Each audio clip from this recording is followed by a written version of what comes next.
Genesis 50. Then Joseph fell on his father's face and wept over and kissed him. And Joseph commanded his servants, the physicians, to embalm his father. So the physicians embalmed Israel. 40 days were required for it, for that is how many are required for embalming. And the Egyptians wept for him 70 days. And when the days of weeping for him were past, Joseph spoke to the household of Pharaoh, saying, If now I have found favor in your eyes, please speak in the ears of Pharaoh, saying, My father made me swear, saying, I am about to die.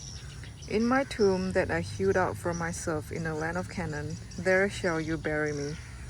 Now therefore let me go up and bury my father, then I will return. And Pharaoh answered, Go up and bury your father, as he made you swear. So Joseph went up to bury his father. With him went up all the servants of Pharaoh, the elders of his household, and all the elders of the land of Egypt, as well as all the household of Joseph, his brothers and his father's household. Only their children, their flocks, and their herds were left in the land of Goshen. And there were not with him both chariots and horsemen. It was a very great company. When they came to the threshing floor of Atad, which is beyond the Jordan, they lamented there with a very great and grievous lamentation. And he made a mourning for his father 7 days. When the inhabitants of the land, the Canaanites, saw the mourning on the threshing floor of Atad, they said, This is a grievous mourning by the Egyptians. Therefore the place was named Abel Mizraim. It is beyond the Jordan. Thus his sons did for him as he had commanded them.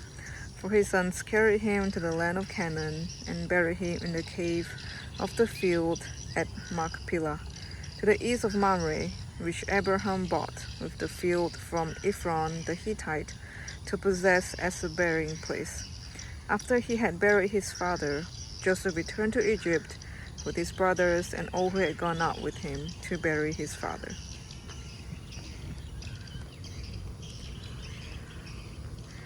When Joseph's brothers saw that their father was dead, they said, It may be that Joseph will hate us and pay us back for all the evil that we did to him.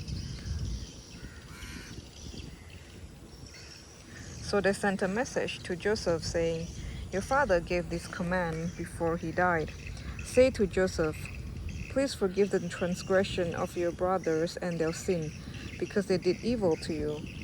And now, please forgive the transgression of the servants of the God of your father. Joseph wept when they spoke to him. His brothers also came and fell down before him and said, Behold, we are your servants. But Joseph said to them, Do not fear, for am I in the place of God?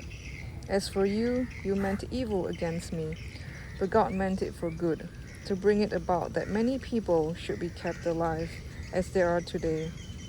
So do not fear, I will provide for you and your little ones. Thus he comforted them and spoke kindly to them. So Joseph remained in Egypt, he and his father's house. Joseph lived 110 years. And Joseph saw Ephraim's children of the third generation.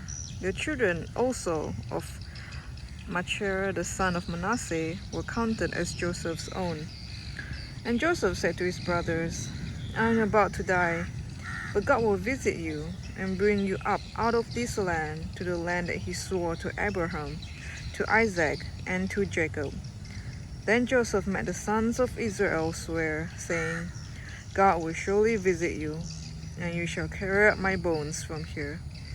So Joseph died, being 110 years old. They embalmed him, and he was put in a coffin in Egypt. This is chapter 50. This is Genesis.